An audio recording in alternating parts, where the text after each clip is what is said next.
excited to introduce you to one of our most fabulous rings. The most fabulous ring I've ever made to date. And it's because we're turning 10. Actually, we turned 10 this year. And so I had to make something super, super special for the occasion. But before I show you, I want to show you a little bit about the process that goes into every single ring that we make, honestly, because little known fact, this is where it all starts. I draw our designs. I think about our designs. I draw our designs. I think about them a little bit more. And this is the impetus for everything that we do, is to kind of have some sort of moment with the creation of the design, and that eventually becomes a ring or an earring or a necklace or a bracelet. And really, like, I was not very good at drawing. I had to learn. I always thought I was bad. I was a bad drawer. Except for in high school when I was drawing like roses with ballpoint pen on my like notebooks. But anyway, I digress. So I start every piece of jewelry by drawing, and you'll get a little sense of what this is going to become from the original underlay in pencil. And I always draw half of the ring first, just to get a sense of like the symmetry and balance and how things are going to end up. And I like to draw large in order to put everything together, but often you see my sketches drawn to scale. When I'm meeting with clients to talk about their rings, like whether we're working with a stone that we found for them or they have an heirloom, I like to draw it to scale because I feel like it's really nice for them to see, to be able to visualize really more closely what it's going to be like. Because when you're looking at something really large, it feels like the sky's the limit, but actually you have to make everything work in this very small amount of space. So this was where I started with this fantastic 10-year ring that we are going to debut momentarily. And it started with the underlay in pencil. And you can see I just will come in closely and draw in little details like the pave and the prongs and the stone. And it kind of gives a sense of like how everything's going to come together, and whether the prongs are going to be clawed or beaded. And you know, in this case, I wanted to include, this is, quick hint, this is something kind of like a Bea. I wanted to include something that had that prong on the side. So after I've sketched in a lot of the rough detail, I go back and add the glimmers, the shine, and the metal color. So you'll see in this sketch that I went in and sort of added the sparkles to the melly and like these little tiny details, the baguette, and like give the gold a little bit of like the color and the shine, and highlight where the bead prongs are going to be, and just sort of, you know, generally get the look and feel. And it starts to become really like, oh my God, this is going to be a ring someday. And then it does. So we worked with some amazing people to bring this to life. There were many people involved in her creation. Let's call her. And for the first time ever, you'll be seeing the Ashara Bea. She's our fantastic 10-year anniversary cherry on top of a decade of getting to make amazing things for amazing people with amazing materials that come from this amazing earth. And it's just like, wow, I can't believe I grew up to do this for a living. Holy smokes. So I'm just going to give you a little rundown of how this fantastic piece of jewelry came together. So we started with the idea of what I'm really loving right now, our east-west set stones, and some of my amazing diamond vendors who I love found this stone for me. It's a little over 5 carats, and it's a beautiful, as you can see, oval. And I love the idea of setting it sideways instead of long ways. So then we kind of riffed on that with the side stones, and sort of like drew it out to be basically our most fantastic multi-stone, because as you know, Bea sometimes is a solitaire, sometimes a 3-stone. We have our Bea Stardust that has a little line of pave, but generally speaking, Bea is not this majestic, and we really went there with this one. I wanted it to have the side stones round because I felt like it really complemented the oval, and then it has just beautific amounts of sparkly diamond melly, as you can see.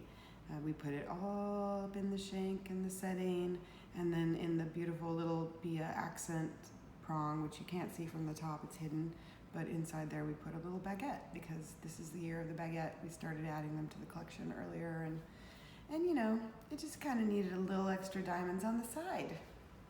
No big deal. I'm just going to show you what this looks like on. I'm going to turn my little dainty ring to the side so it doesn't compete. But I mean, what? It's pretty amazing. It's going to belong to someone. It's going to make them very happy. I mean, not that diamonds are the only thing that make people happy. Let's be honest, there are a lot of reasons to be happy. But this is going to be a pretty special moment when this box gets open for someone. So yeah, that's our 10 years of making jewelry for Anna Sheffield Fine Jewelry, or Anna, you can say either. I'm not picky. And we're starting to roll out some other amazing pieces to celebrate this moment and to also give everyone more options, because why not more options?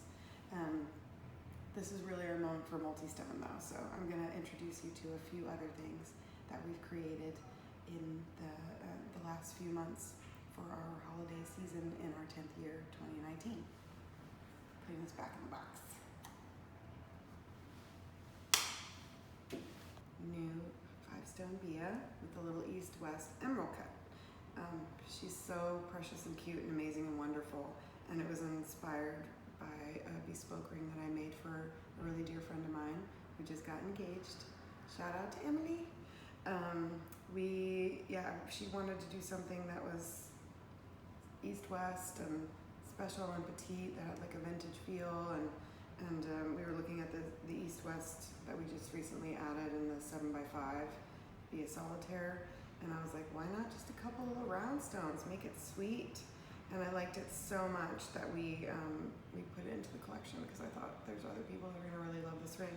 It's beautiful, not just for your engagement, but also it's like such a cute little right hand ring. I mean, look at it. I mean, how sweet for your pinky. Too good, too cute. So our first pieces that we've put into the collection are this beautiful little blue sapphire with white diamonds and rose gold.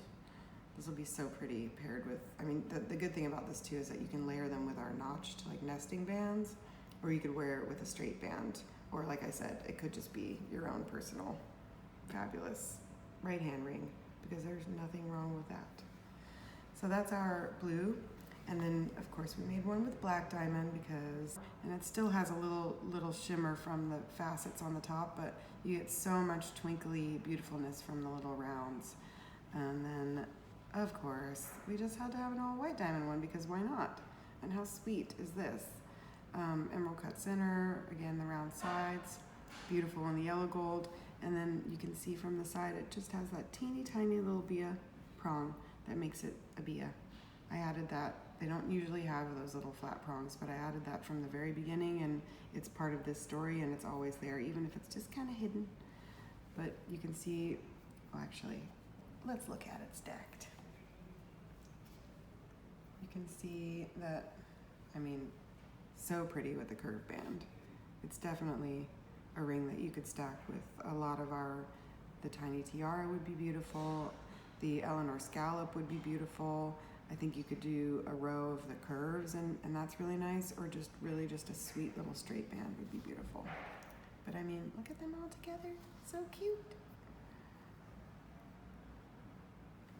More is merrier. Yeah, what a sweet little multi-stone. We hadn't had one like this, so it was just destiny. Ideas waiting to happen. Continuing with the theme of our 10-year anniversary, multi-stone amazingness, and the beautiful new silhouette that we added just a year ago, actually, right about now, the Eleanor, we have, by popular demand, added a 3-stone. So, you know, we have a 3-stone Hazeline and we have a 3-stone Bea, but the 3-stone Eleanor is its own beautiful, classic, like just all the good things that Eleanor is, with just the teeny tiniest little twist to make it special. But beautiful 3-stone. So we decided to do this one with 2 little claw prongs on the center and then the single prongs on the side, which Hazeline has a very distinct pattern of prongs as well as our Bea. But the Eleanor really felt like it would have just that special just design detail that makes it feel like someone designed it. And I did. I made that decision because I thought it looked great. So this is, for scale, beautiful champagne center with white diamond sides, which is one of our classic combinations of stone in the yellow gold. But you can also see that we included one in gray. It's so pretty in the white gold or platinum. The center here, complemented by the really sparkly sides, gives you that feeling, you know, almost of what a black diamond, but there's a lot more crystal-y, sparkly shininess coming from this center stone than there would be with the black. So it's kind of a nice complement because you get that feeling of something that's a little bit unique and like very earthen, and I love the way that this feels like it's a crystal. But yeah, so pretty. And I'll show it just with my example of rings. These could absolutely be worn with a straight band because they just sort of have that graduated silhouette between the larger and then the side stone proportion. But also they're really, well, I'll just leave that one there. They'll be nice for nesting bands also because it just has like that really pretty larger center, so you can kind of create a halo to it with either like the tiara, that's the grand tiara size, or in one of the curves, which I of course have a couple of those. So I will show you how those nest together. And so this would be the curve tiara in gray diamond, and this is the Celestine tiara. You can tell it's the Celestine because there's little and then big and then little and then big, so it feels a little bit like you're looking up at the stars in the sky. But those nest together beautifully. I like them as in my set, but they make a really nice complement to this new silhouette that we're adding. Check that out. I got diamonded today.